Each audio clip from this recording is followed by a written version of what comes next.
from We Dive here in Sweden, in Karlstad. Just had a nice little talk about UTD and about some submarine diving and all that good stuff. And now we're just doing a live version of the obscure questions of scuba diving. So here in the audience, we already had one question. I think it came online through your Facebook or your Facebook page. Yep. Ratio Deco 3.0. What's that all about? How did it came to be? What was the development? All right. Can I sit down and still be? Yeah, sort of. Let me just put it like here. That way.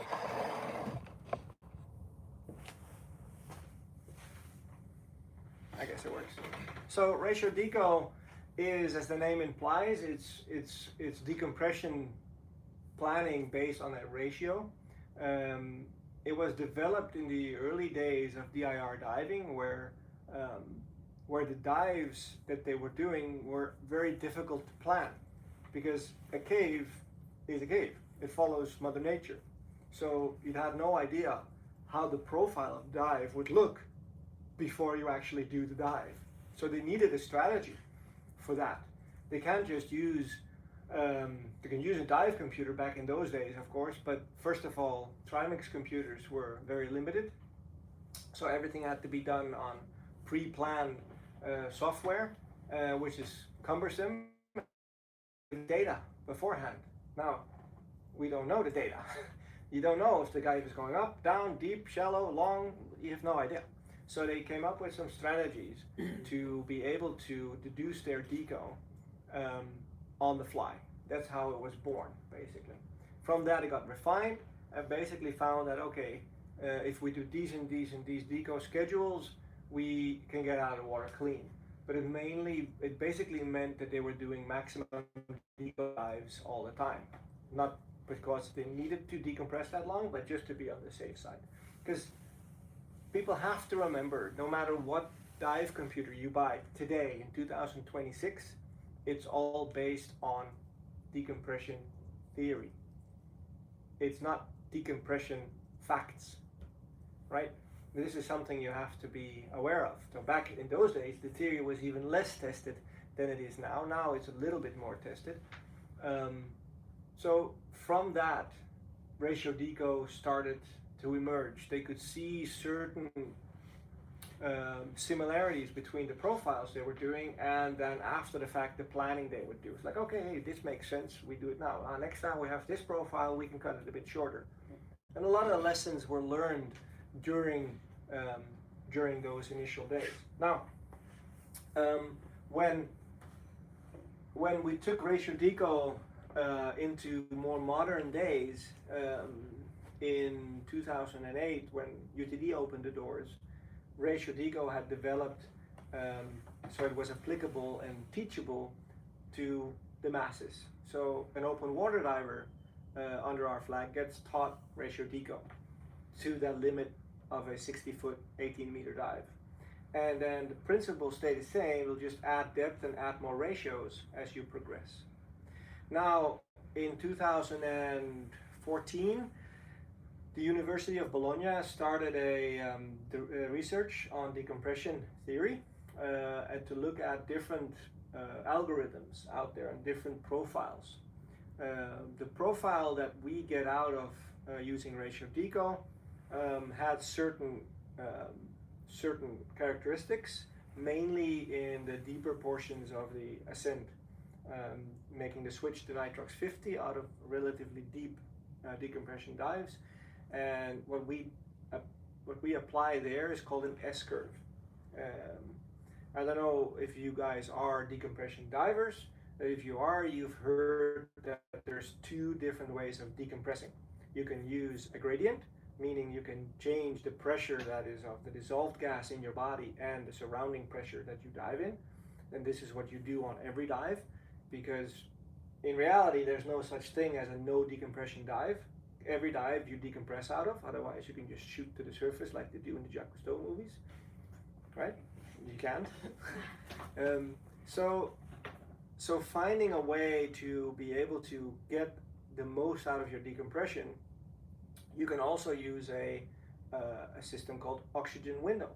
introducing a higher percentage of oxygen during your decompression to basically trick your body into thinking that there's a lower gradient around you, because your body only responds to pressure changes, right? You can get decompression sickness by going in an airplane and depressurizing that airplane. That's also something they figured out in the Second World War. The aggressive decompression can give certain pilots decompression sickness, and they actually, some fighter pilots are pre-conditioned with oxygen to be able to offload much of the nitrogen they have in their bodies before they go in the pressurized chamber of the airplane, which is quite interesting. I didn't know that. But then looking forward, after that Bologna University experience, we figured out that, hey, wait a minute, we can be a bit more aggressive in certain initial start of the decompression, so we can go shallower before we stop. And that's where we changed our S-curve, so that we kind of get the benefit of the higher partial pressure of oxygen when we make a switch to a decompression gas at, for example, 21 meters or 70 feet, and then stay there a little bit longer. But then the intermediate stops in between the 9 meters and the 6 meter oxygen stop can be either shortened or lengthened depending on where you are. So basically the profile looks a bit like an S-curve instead of an exponential curve. All decompression theory-based models out there on dive computers or dive software for planning, they're all exponential, because that's the only algorithm that is computable by a basic computer in a dive computer. So regardless if you use that oxygen window by switching to a higher percentage of oxygen during your decompression, it's not going to give you extra time. It's still going to be very short stops where the pressure is nice and high, and then put the majority at the latest, more shallower portions of the dive. So after that study done in Italy, we changed ratio deco a tiny bit, and here in, I'm going to say 2023, 22, I changed ratio deco to 3.0, the current iteration, because we found other people have done research with regards to, again, a theory based on what slow tissues get loaded in our initial slow ascent to the surface. Because it's a balancing act to get a good decompression profile. If you go up too fast, obviously we all know the bubble growth is too aggressive, and these bubbles can interfere with our immune system because they're going to be forced through smaller cavities in our body. Before, we always thought that it was the actual bubble that creates a blockage, which still is the case, but more often than not, it's the fact that these bubbles move through smaller places in your body. They irritate the cell walls of the linings of the cells, and therein create an immune response. So if we go too aggressive, we get a high immune response, which is not good. Thank you for today. And if we then go a little bit shallower, we're still unloading some of those slower tissues. So we figured out that there's a balance between going up high and aggressive, but then we have to pay the price in the shallows by making our final ascent a little bit slower. So in ratio deco 3.0, those were the major changes. The deep stops were more aggressive, and the shallow final ascent was a little bit prolonged for getting a cleaner decompression. So that was a long-winded answer to a very short question. There's more questions about this one. Yeah. Is it safe? Is one question. Yeah. The 3.0. Yeah. Well, it is safe. Okay. It is safe. The thing is, people compare ratio deco often to computer. What does it do? What kind of algorithm is it? Or what kind of gradient factors is it? And what kind of, can I compare it to my Zunto bubble model? All that sort of stuff. Now, it's all the same, basically. It's all a mathematical equation based on a physics problem, which is very hard to do. We are not a piece of blob that you can put in a pressure chamber and you watch the bubbles appear after there's been a saturation of gas in that. That works very simply, and it works the same every time. But our bodies aren't the same every time. You know, the same diver can respond differently to the same decompression stress differently on given day. It's the same for all of us. Like imagine if we go out for a run today, you can run 5 kilometers in, let's say, 22 minutes. Okay, good. You can do that tomorrow? Maybe. But maybe it's 23 minutes tomorrow. Or next week it might be 21 minutes. We're different every day. Sometimes you're full after one bite of eat. Sometimes you're drunk after one beer. Or at least I can get a feeling sometimes with one beer. So we're different and we have to take that into account. The beauty of ratio deco is it gives you a peek behind the scenes of what your computer does.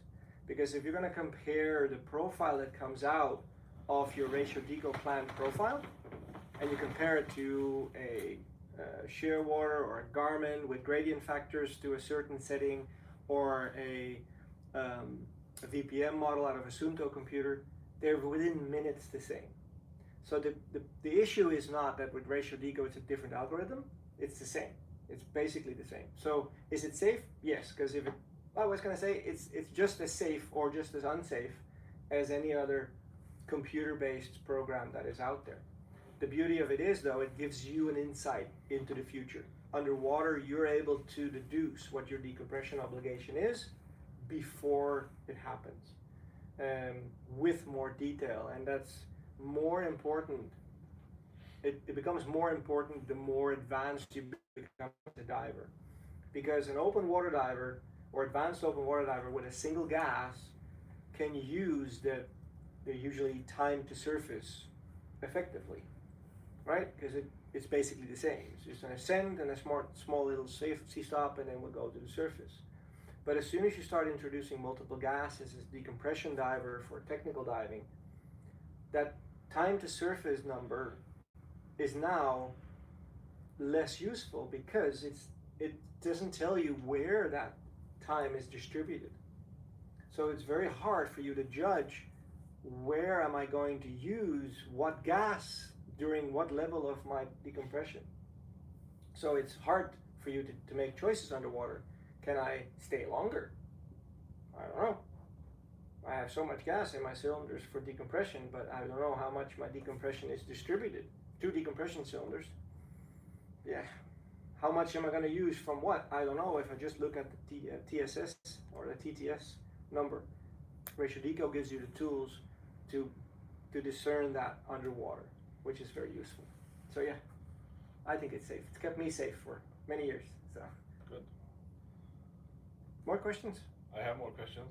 You have anything? You go. Yeah, I have a question about that. It seems like you have to think a lot Yes. underwater. Yeah. How does that work? So I'm stupid underwater. Yes. Like- So am I. So am I. Very good question, actually, and I think it's very good because when we think, we make mistakes. Yeah. So we go dive together, and we've taught before when we put our computer in the right gases and put the plan in and everything else, or even on the computer when I was planning my technical dives in the early days, I used the laptop for 20 minutes before I could go diving. So initially when I came into contact with ratio deco, I was like, you guys must be on cocaine or something, because how can you do this underwater? It takes me 20 minutes to get in the water. It is impossible. But I'm of a mindset, it's like, okay, if someone else does things that to me look impossible, I want to try it. And this is why I got into triathlon. I came home from a bike ride, 90 kilometers, and I could hardly walk, and then I was thinking, people run a half marathon after this. Let me try that. You're weird sometimes, right? But anyway, so when I go home and I plan my computer dive with the computer, and I put the computer in the car, and then I go diving, and I meet you up, and you've done the same thing, we go dive together, and we stick to the most conservative computer, or blah, blah, blah. But I've made a mistake during that planning. You haven't, for example. Or you have, I don't know, doesn't really matter. Point is, you can't check me if I've made a mistake. I can't check you if you've made a mistake. We're just going to follow the profile that is on this computer screen and see what it does. But I've put in a different number. And all of a sudden I switch the gas, I'm like, fuck. That's not the gas I have. Or shit, now it tells me 45 minutes of deco. This 40 cubic feet is only able to give me half an hour maybe. What am I going to do for the last 15 minutes? You know? Stop depths are different. I put in an average depth of whatever and now it's different. So my plan is completely weird. Even olden days when you use a bottom timer and a slate, you just write numbers, right? Run time, time, stop time, and next line, next line, next line. Even more chances for making mistakes. The thing is, once it's set in stone, so to speak, we tend to not think about it anymore. Like how often have we filled out a form, a waiver for diving, where you have to put the date twice? First time you see a line put the date, you look at your watch, the date is the 14th. Page, sign, and page, it's Patty, so there's probably 15 pages. And sign, oh, another date. What's the date? And what do you do? Oh, it's still the 14th, yeah? There's not that many pages that it takes you a whole day to fill them out. So while our human initial reaction is when we have information readily available, we don't store it. So we stop thinking about it, which is a dangerous thing. So my argument is, it's a smart thing to go thinking about it underwater. Because if we're together and we're going to do this dive and we're thinking about it, I can come up with a profile and I can make a mistake. I can, misjudge the average depth. And I communicate to you, okay, let's go up, decompression 20 minutes. And you go, no, decompression is 30 minutes. Oh, yes, of course, because we went down to the propeller again and then come back. Yeah, thanks. Okay, great. 30 minutes. So I've made a mistake. You've caught me. This is why it works. So the thinking process underwater obviously takes a little bit of getting used to, but it's not as complicated as you think. It is really, really simple math. It's simply based on an average depth, which is easy to calculate. And then it's a ratio. 1 to 1 at 60 meters average depth is 1 to 2. At 75 meters average depth is 1 to 3. And then we can adjust it if we're deeper or shallower. And then we distribute it in a way that is relatively simple as well, as you learn. But the good thing is, when you start learning this from the beginning, you apply it to 100 feet, 30 meters, nitrox 32 dive, which is very simple. And you get used to that thinking underwater. And then you do it in light technical dives, and then eventually you can do it on the fly, and it is quite simple. The beauty of it is, though, the team thinks about the same things. So yes, we people make mistakes. This is why we need to put it into the group and say, hey, do we all agree? Like, deco 2 minutes at this level. Yeah, I agree. Or no, I want to stay 3 because we were a bit deeper, or whatever, right? And then you can start thinking about these things instead of just trusting on your computer what it says. I've been on dives with people that say, let's keep it to a maximum of 60 minutes time to surface. Okay? And they're on rebreathers, so they got, time enough there, but the bailout gas, if the rebreather fails, is still a thing. And they start tinkering with the computer and the gradient factors and then do the plan. 1 hour and 10 minutes. I tick, and tinker more. Now it says 60 minutes. Great. And I asked them, it's like, great, you could just push some buttons and it kills 10 minutes off your deco?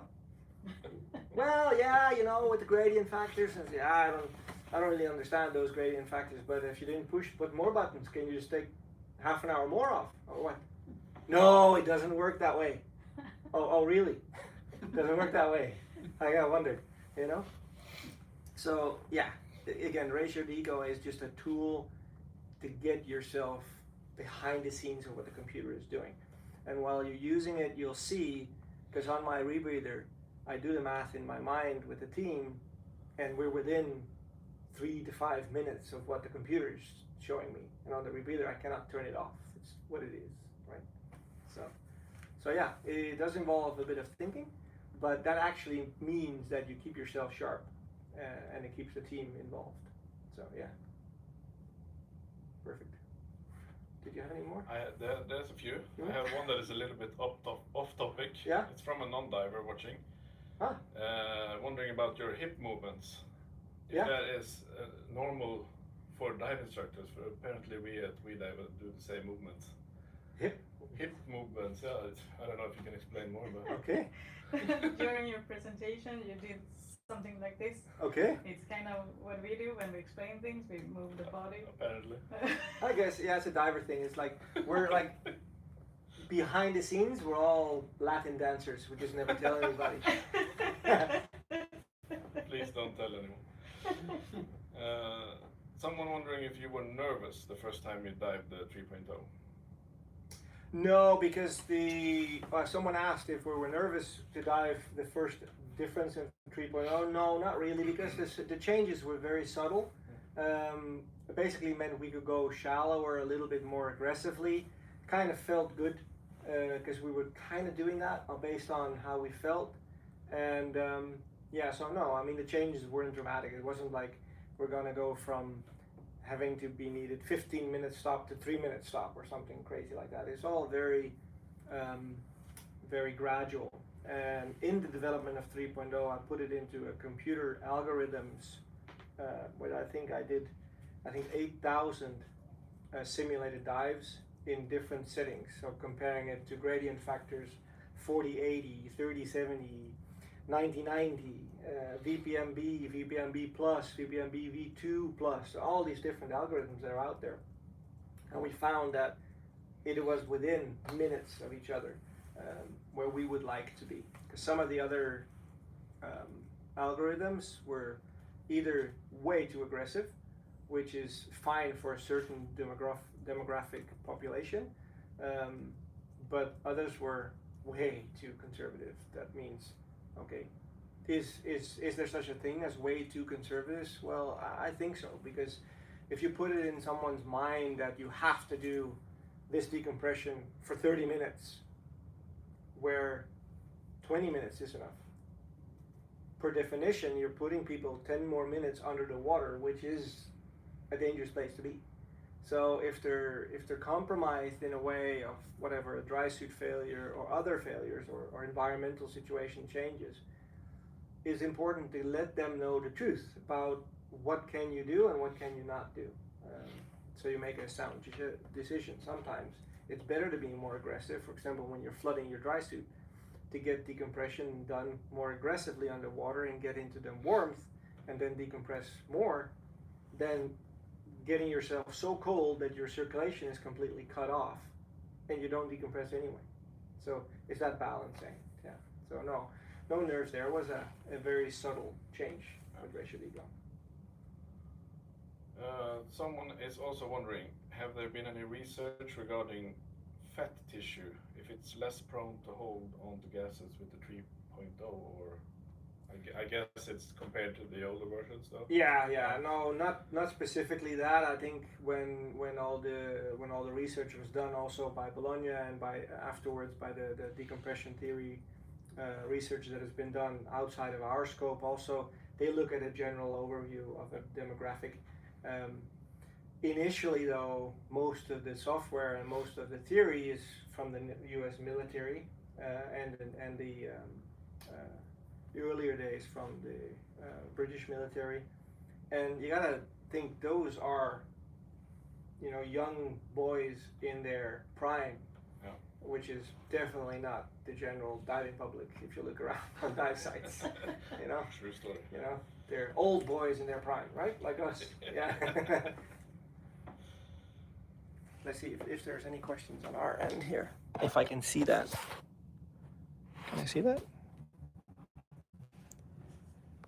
I have another one, otherwise, if you need one. I'm not sure if people know what the last question was, so you can repeat it. Okay.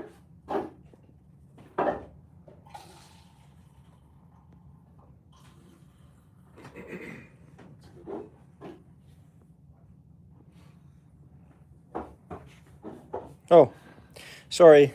Someone says the loudness is very low. Can you maybe turn up the mic?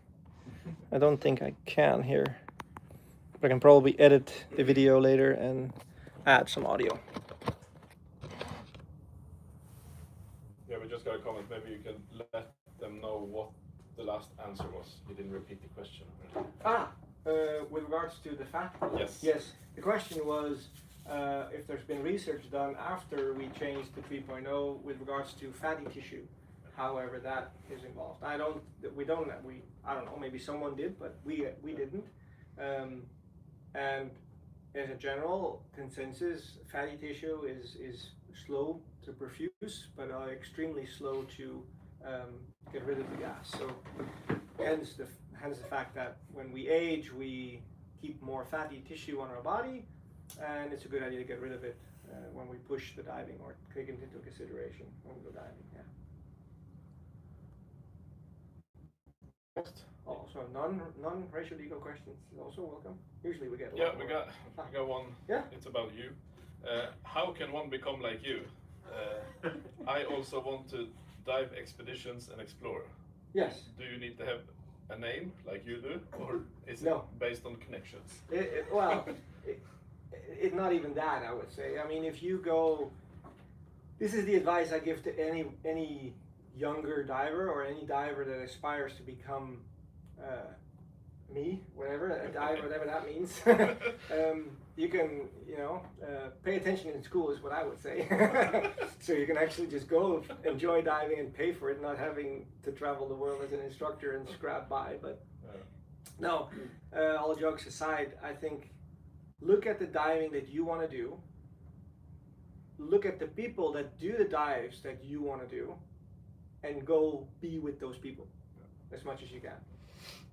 And then block out all the other noise. Because as soon as you found your way, the internet is full of people that are very good at making you think in other ways. And sometimes it's just a whole bunch of mumbo jumbo that you don't really know where from it comes, and it's usually someone's own opinion derived by their own kitchen table or in their own dive club that works very well for their own specific situation. Whereas I think if you find a more broader approach, you get to meet people that have done this sort of diving that is based off of diving experience instead of just local experience. I think it's important. So yeah, hook up with one of the hundreds of instructors we have all over the world, start your journey and be involved and just open yourself up to opportunities. Then you can get all kinds of projects done. Doesn't matter where you are or kind of who you are. Doesn't really matter. Awesome. Next one is, what do you prefer? Side mount, single, double, back mount, CCR? Yeah, that's a good question actually. For us, Could you repeat the question? Yes. What do I prefer of a platform to dive with? Side mount, back mount, rebreather, or single tank or double tank? Well, for me, it doesn't really matter. The way we've configured our equipment is that it's basically the same. So we have a certain list of protocols we have to adhere to whenever we develop something new. So our equipment configuration is the same, meaning we will always have a long hose that's donatable. We always have a necklace for ourselves. We always have gas based on rock bottom calculation, meaning enough gas for 2 divers to get to the surface or next available gas source. So the configuration is whatever you need to get the job done. So if that means going into a submarine, which is tiny, we use side mount. If it means staying in the water for a long time, it's probably a rebreather. Is it ease of traveling for going on a technical dive in a more remote up country, then it's probably back mount. So it all depends on what the job at hand is. But I definitely don't agree with the fact that side mount is the be all and end all. It's a job. It's a tool for a job. And sometimes it's nice, sometimes it's a pain in the ass. Minor tank dives, if you use side mount for not going into small places, and it's open water diving, especially off a boat, it's a pain in the ass. But if you go cave diving, it's super nice, because you usually sit, like I'm sitting right now at the dive site, super relaxed. You just put the things on in the water and you swim off. Very nice and comfortable, for sure. So I hope that answers the question. I got a strange one. Yeah? If you want. Have you seen the movie Sanctum? Yes. Yes, good. Of course. So, which of the divers would you be in that movie? That's a good question. Repeat it, please. Yeah, the movie Sanctum. Which of the divers would I be in that movie? Isn't that? I'm keeping mixing those two up. Is it that where he turns into a flying monster? No. No, that's another one, right? That's another one. Oh, that's the cave, maybe. Yeah, I think it's something like that. Yeah. I was gonna say I always wanted to fly, so maybe I would be that guy, but I don't know. Wrong movie. Yeah, wrong movie. Sanctum is about, he finally escapes with his backup light being a torch on his thing. Yeah, not that guy, because that definitely doesn't work. I don't know. I guess I would probably see myself as a person who, I'm probably a dad, I think. Because when I think about my relationship with her, it's like that. She can kill me more often than not. Yeah. But at the end of the day, you mean the best. So I think that's the end of it. Yeah, for sure. That's a funny question. That's finally an obscure question. Yeah, that's good. Do you have any more obscure questions? Or maybe you guys? Or repeat that. Yeah, I don't think we've ever had that one. But I have one. Yeah. Because I have seen videos of you, and I think you're the only one that I've seen diving with a vent on your hood. Yes. Maybe you could just I had talk a that little bit question about once that one. before. Yeah. Uh-huh. It was one of my older hoods, and usually I still have one of them with that on as well. It depends a bit on the hood and how it's built on the inside. Because as you know, sometimes when you exhale through your nose and your hood is over your hood mask, the gas gets logged in your hood and you dive like, one of those eggheads. And in some hoods I put a hole there, and because we have so cold water, I don't want a big hole in there to get cold water. So I put a cuff dump in place. So it's a one-way valve, but it's quick to dump the gas. And especially diving rebreathers, you do a lot of exhalation through your nose to get rid of some of the gas. And then instead of having a big cone head, it gets vented on those heads. The latest hood I've had doesn't have that problem because the holes they put in the top from the manufacturer are good enough. But sometimes you have a hood that's comfy that doesn't do that, and then I put the little cuff dump on. Yeah, I learned that trick diving full face masks, because there you definitely have the need for it, because the full face mask was on top of the hood, and then it kind of becomes one big helmet, so to speak, and that's when we put the cuff dump to get rid of the gas from the mask itself, because then otherwise it would just be annoying. Yeah. Valve drills. Yeah. Yes or no? Sure, but why? That's the real question, right? People ask or think valve drills are to do with valve problems. They're not. Valve drills are a dexterity drill to see, can you reach your valves? Great, I can reach my valves. To know what valve does what. What do I turn on or off when I turn on a certain valve? And probably the most important one is situational awareness, trim and buoyancy. So it's a very long drill with a lot of steps involved, and you have to be able to be more like a woman. You have to be able to be better at doing multitasking, because you got to divide yourself up into two. You got to stay where you are, stay in trim, stay in position while you're thinking about these complicated steps in a valve drill. At the same time, realize what you're turning on and off. So reaction to failures is not a valve drill. There's other stuff to do that helps you better with that. So there's no need to do a valve drill super fast. There's no need to do a valve drill with two hands. It's extremely dangerous to do a valve drill with two hands. You need a team in front of you that knows what they're doing and that knows how to train it. If you don't have a team with you that knows how a valve drill works and has the skill to stay in front of you, observing you 100% of the time, don't do valve drills on your own. You might risk closing all your valves. You don't want to do that. If you want to train, do flow checks, which is a valve drill without closing the valves. Basically checking if the valves are in the correct position according to the form. Yeah. All right, so What sea animal do you prefer? Huh? What sea animal? Manta ray. Manta ray. Yeah. And have you ever seen anything underwater while diving that you cannot explain? Actually, I have. Funnily enough, Repeating question. yes, in a submarine. Sorry. The question is, have I ever seen something underwater that I can't explain? Yeah. I could say something corny, of course, the beauty of my wife with her long hair and everything else, but I'd be lying. I can't explain that because she lives in Denmark.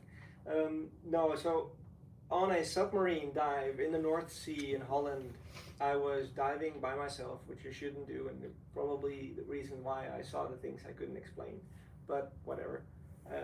I was diving in inside the submarine. There was this little metal board or something, and my light caught what looked like the rim of a hat, of a sailor's hat, and it like my light just caught it. I'm like, what the hell? What's that? And I looked at it, and it looked like it was right there, right?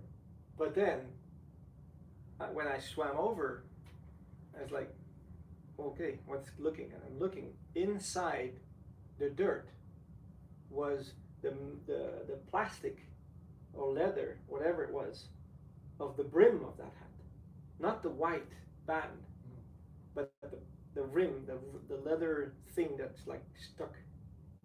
That was sticking out of the mud, and that's when I decided I need to turn around and get out because I couldn't explain what the hell I was just witnessing. But that was a bit of a freaky thing, most likely induced by narcosis of some sort. It was a little bit too deep for what we now consider to be normal for air diving, and I was on my own in a dark wreck, not where you want to be by yourself. So, yeah. Next one. Sure. Is there any time while diving that you become scared? Ooh, is there any time in diving where I become scared? Yes and no. I think yes, but then you pushed it a little bit too far. And in the early days of my diving, I definitely had a lot of those experiences, which more and more pushed me towards the fact that maybe it's good to have someone there with you. But yeah, you learn by doing dumb stuff sometimes.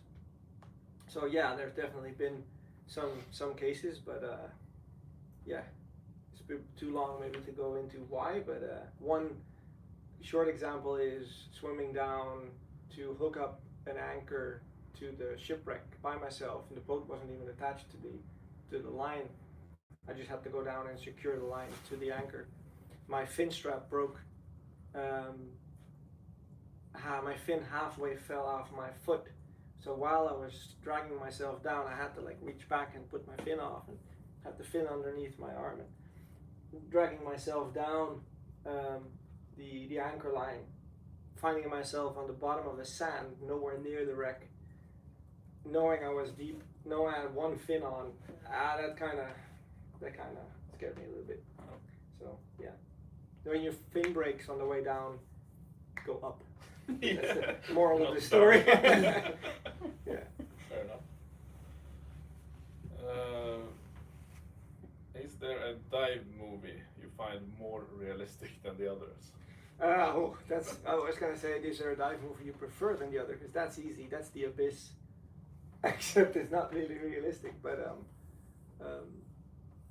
no, yeah, I think The Abyss is good. I don't think they're realistic. I mean, there's one dive movie that is probably the most realistic dive movie ever made, and it's a Dutch movie, and it's called Amsterdammed, as in damned, but Amsterdam, it's a play of words. It's an old movie from the 1980s, and it's a psychopath diver that dives through the canals of Amsterdam, killing people. Yeah, like, Yeah. Friday the 13th Sounds underwater. realistic. But from a diving perspective, it was the most realistic diving because he was actually diving and, dragging people under and stabbing them. And, really dramatic.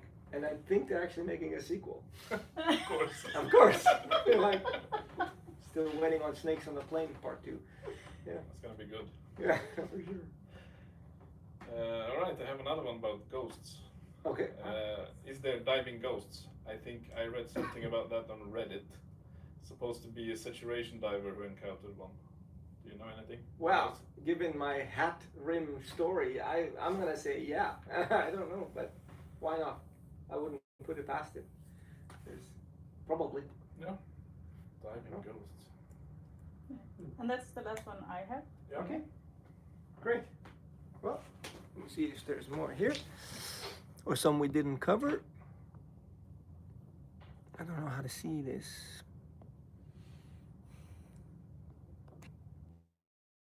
Well, I can't see the questions here. So I guess not. Let me just stop this then. How do you stop this?